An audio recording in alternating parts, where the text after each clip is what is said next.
cerita hebat selalu dimulai dari satu hal, rasa penasaran. Dan kali ini kami datang bukan hanya untuk bertanya, melainkan juga untuk belajar, mendengar, dan juga memahami. Selamat siang, perkenalkan saya Awan, dan di episode spesial kali ini kami akan mengadakan talk show kami bersama Mas Angger. Loh, kenapa sih Kak pilih Mas Angger?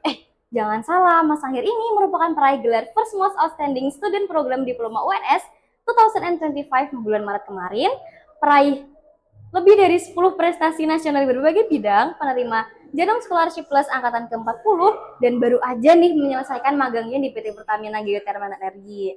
Nah, penasaran kan gimana keseruannya? Yuk, kita langsung aja. Wah. Kenapa? Kan belum kenalan sama member kelompok ya? Oh iya, tapi mereka masih prepare sih. Yuk kita intip sekalian kenalan.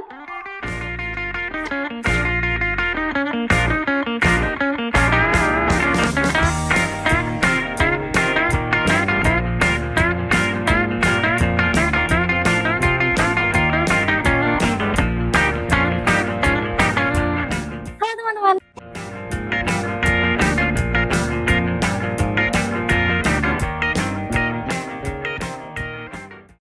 Nah, itu dia perkenalan dari member kelompok kami. Kalian pastinya makin penasaran kan? Maka dari itu, tanpa berlama-lama lagi, yuk kita langsung aja masuk ke talk show episode spesial kali ini.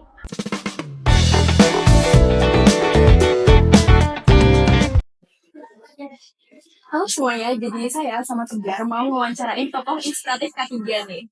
Nah, siapa sih yang nggak kenal dengan tokoh inspiratif kali ini?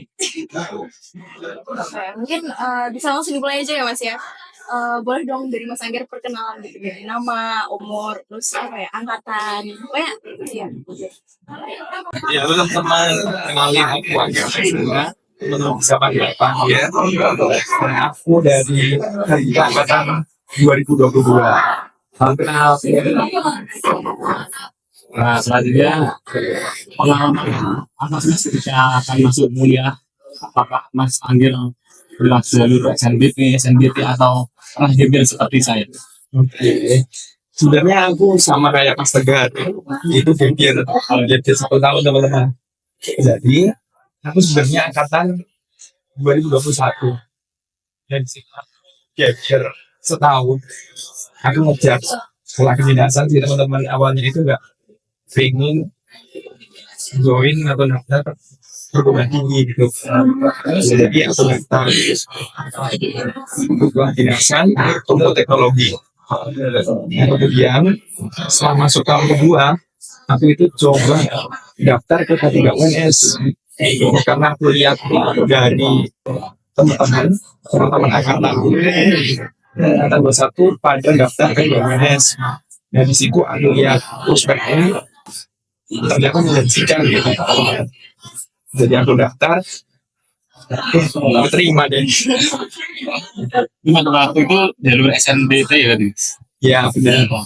Jadi aku masuk jalur mandiri sekolah TBK. Itu zaman kita udah nggak ada ya? Ya, sendiri jalur. Ya, nggak reguler ya kayak tes aja. Jadi tadi itu ada ya Mas, kayak K3 itu pilihan kedua, second choice gitu. Sebenarnya kayak yang di first choice-nya itu di mana Mas?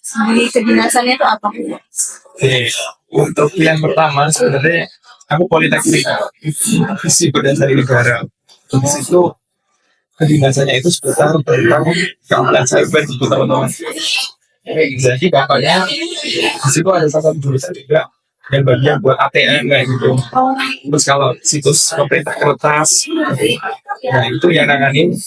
Kalau dulu itu namanya BSSN, pada sipil dan sandi negara. Sekarang jadi Poltek ASN gitu dong.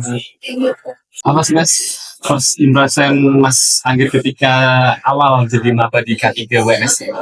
Oke, first impression aku pas pertama kali masuk tuh. Pas pertama kali masuk itu bingung ya, K3 itu mau belajar apa. Karena masuknya kan saintek. Katanya sih minim hitungan ya tuh. Ya, Tapi memang benar. Di situ minim hitungan, saintek, ya kan. Jadi pas semester 1 sampai semester 2 itu aku enjoy aja sih. Aku enjoy, menikmati perkuliahan karena di situ juga topiknya menarik. Dan gimana kita bisa mengurangi risiko kecelakaan kerja sehingga para pekerja itu bisa pulang dengan selamat, aman, sehat bertemu dengan keluarganya. Gitu. Nah, pas jadi awal-awal jadi maba gitu mas saya tuh kayak kepikiran gak sih kayak aku pengen ikut organisasi nih, aku ikut lomba-lomba deh atau gimana gitu, udah dari plan awal nggak? Ya kalau dari awal, tapi sebenarnya nggak ada rencana buat ikut kayak gitu. Jadi aku semester 1 sampai 3 itu memang semester awal menyesuaikan diri dulu sama kegiatan kampus. Selama di kampus itu sesuaiin dulu. Jadi aku mulai ikut lomba terus akhir semester 3 aku mulai ikut kompetisi. Pertama kali itu ada isai, itu kemudian aku ikut lomba poster. Nah, untuk organisasi itu aku yang pertama ikut himpunan mahasiswa K3 UNS. Di situ kan ada beberapa kerja ya. Teman-teman ikut ya? Ikut. Oke, mantap. Nah, di situ aku mulai mengenal gimana sih kita bisa berorganisasi, terutama di lingkup program kita. Nah setelah itu mulai masuk tuh akhir semester berapa ya? Semester 4 kalau nggak salah atau akhir semester 3 mulai ada open recruitment mahasiswa internasional.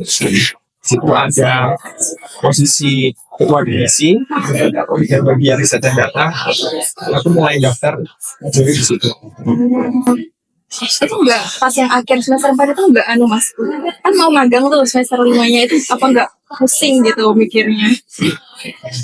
Sebenarnya pusing pasti ada karena itu manusiawi ya.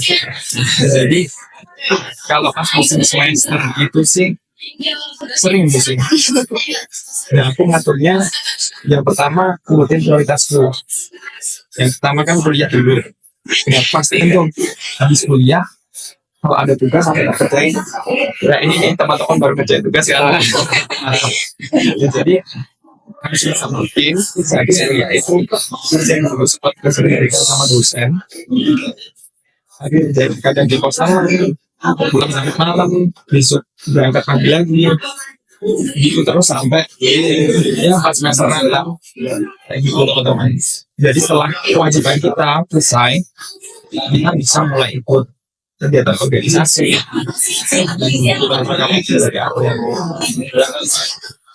Nah, kemarin kan sudah start di IG Mas Anggir nih. Ya. Lihat dari bio Instagram Mas Anggir penerima beasiswa Jarum nih.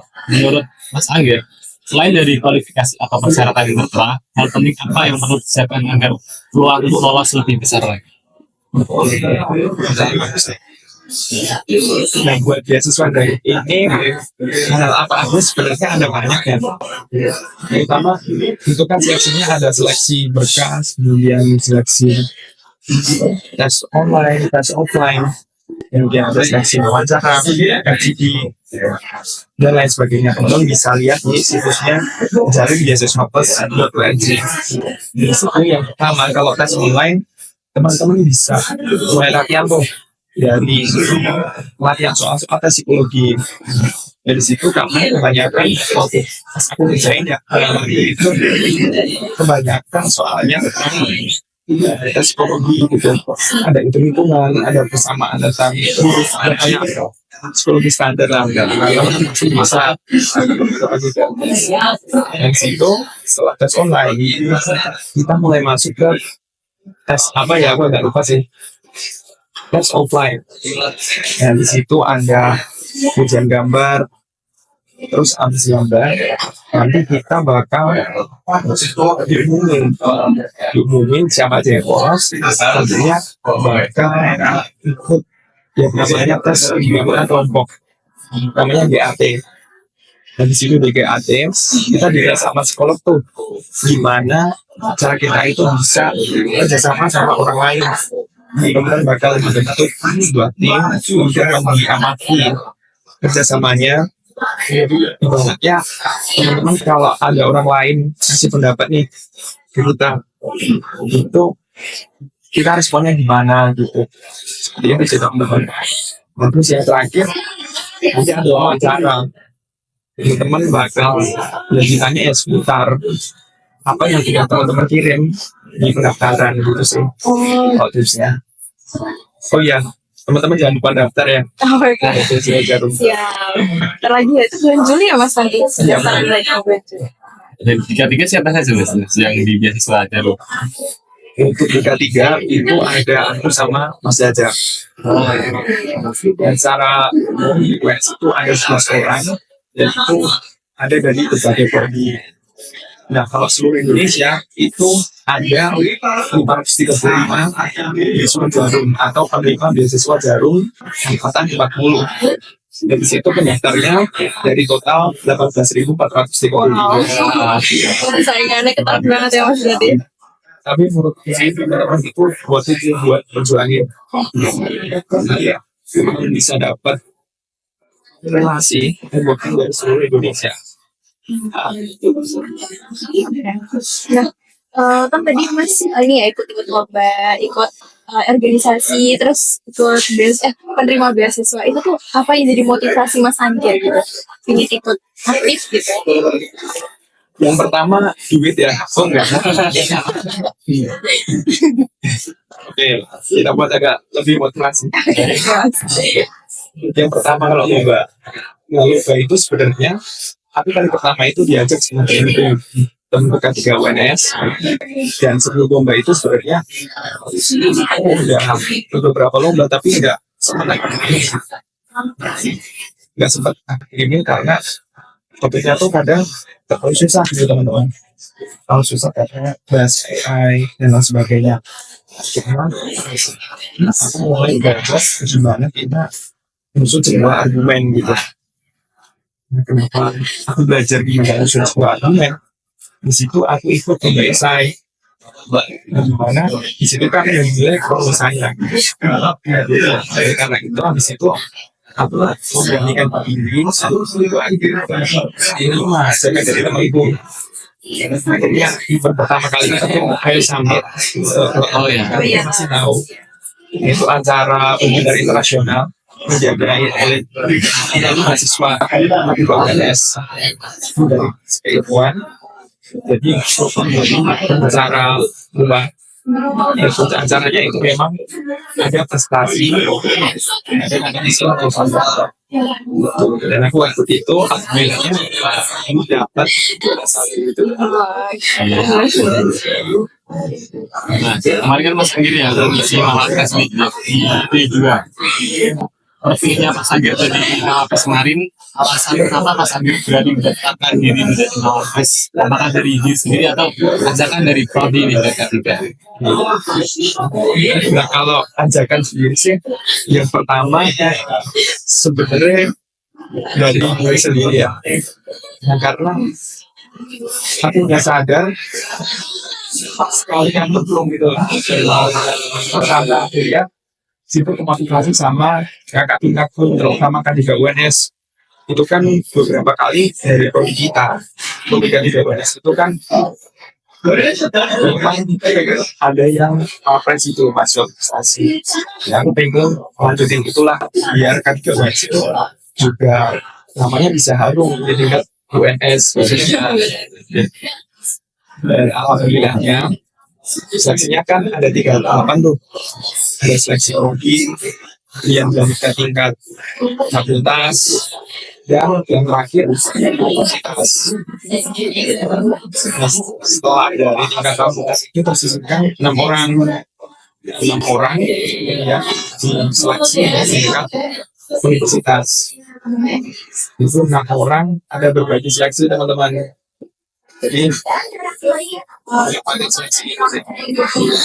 ada seleksi itu selama magang. Itu seleksinya gimana Mas? Maksudnya kayak tertulis atau diwawancara atau gimana itu? Oke, saya bagus. Seleksinya itu ada 3 kalau tak kompokin ya. Yang pertama capaian unggulan. Dari situ teman-teman bakal dikasih borang capaian unggulan. Terus disingkat CU. Nah itu isinya capaian apa aja yang teman-teman raih selama kuliah sama teman-teman menjadi mahasiswa aktif. Dan di situ ada 7 kategori, ada kompetisi, kemudian ada hasil karya. Kalau kompetisi itu kan terbagi lagi, ada kompetisi tingkat perguruan tinggi, tingkat provinsi, tingkat regional, tingkat nasional, tingkat internasional. Nah itu masing-masing ada poinnya tersendiri. Itu baru kategori kompetisi. Ya, untuk kategori lain itu juga ada karir organisasi. Teman-teman kalau misal jadi sekretaris, jadi bendahara, jadi ketua, wakil ketua itu bisa dimasukin. Jadi untuk mahasiswa berprestasi itu nggak cuman banyak-banyakan lomba. Jadi sebenarnya kita itu di CU capaian unggulan itu cuma dibatasin 10 capaian unggulan gitu teman-teman. Nanti kalau teman-teman pengen tahu teknis yang bisa ikut film apres lah. Jangan coba sendiri ya. Yang itu capaian unggulan. Terus yang kedua itu ada produk inovatif. Itu kalau diploma namanya produk inovatif. Kalau di sarjana itu namanya gagasan kreatif. Itu teman-teman gampangnya buat karya ilmiah gitu. Dan itu ada produknya gitu. Bisa digunain, bisa memberi dampak dan manfaat bagi sekitar gitu. Dan yang terakhir itu ada semacam apa ya, kayak wawancara, kemudian presentasi berbahasa Indonesia, presentasi berbahasa Inggris, dan lain sebagainya. Ada banyak lah. Ya. Kan ini seperti kita ketahui ya, Mas Anggar kan di magangnya di PT Pertamina Geothermal ya. Nah, dari sekian banyak sektor dan perusahaan, kenapa Mas Anggar milihnya yang di sektor energi terbarukan panas bumi? Oke. Yang pertama, kenapa aku milih? Karena pemandangannya bagus. Enggak. Jadi gini, aku lihat itu memang isu ketiga terakhir itu tentang keberlanjutan lingkungan. Dan di situ aku mikir salah satu perusahaan yang konsisten terhadap isu lingkungan, kepatuhan terhadap lingkungan itu ya PGE itu Pertamina Geothermal Energy. Di situ perusahaan itu udah dapat proper emas 14 kali berturut-turut. Kalau yang kedua kan ada PT LNG. Terus selain itu, aku pengen belajar tentang gimana belajar K3 dan lingkungan itu bersamaan. Itu sih. Saat pada akhirnya memilih magang di Pertamina, insight atau ilmu apa yang Mas Angger harapkan setelah selesai magang? Apakah insight tersebut sesuai harapan atau justru ada hal baru yang tak terduga dan lebih berkesan? Iya. Insight apa aja yang kita dapat sih? Banyak kan. Kalau sebutin di sini nggak bakal selesai. Tapi yang pertama, aku itu bisa belajar secara langsung gitu teman. Bisa bandingin secara langsung apa yang udah kita dapat nih di kampus dan di lapangan. Dan ternyata itu beda gitu teman-teman. Beda dalam artian ilmu di lapangan itu dinamis. Jadi misal kita bandingin tentang regulasi dan praktik yang ada di perusahaan itu ternyata beda. Dalam hal ini perlu jam terbang. Nah, jam terbang itu juga bisa didapatkan melalui magang. Gitu.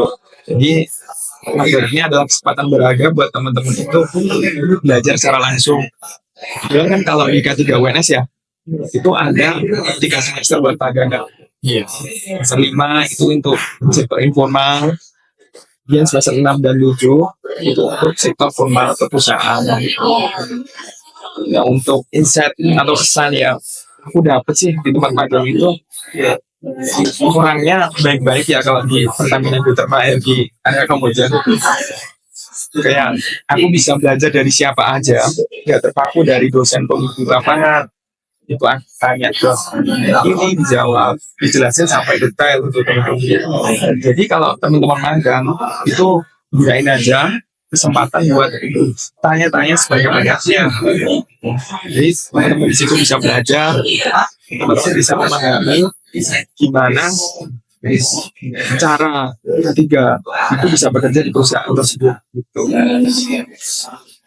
Luar biasa. Tadi juga ini ya mas, banyak kayak kegiatan gitu. Itu kayak pernah gak sih kayak merasa capek atau ingin nyerah gitu? Terus gimana gitu kayak biar mas tuh bisa bangkit dari kondisi kayak gitu?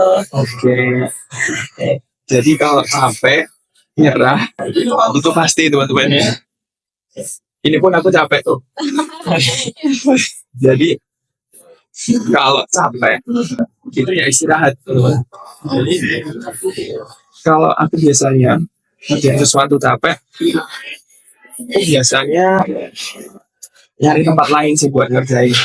Kalau misal aku lagi bosen, lagi pressure lah, itu aku nyari tempat lain buat tenangin pikiran aku.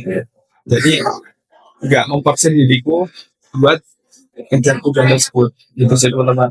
Di cafe gitu mas. Salah satunya. Tadi itu kebetulan pertanyaan terakhir mas.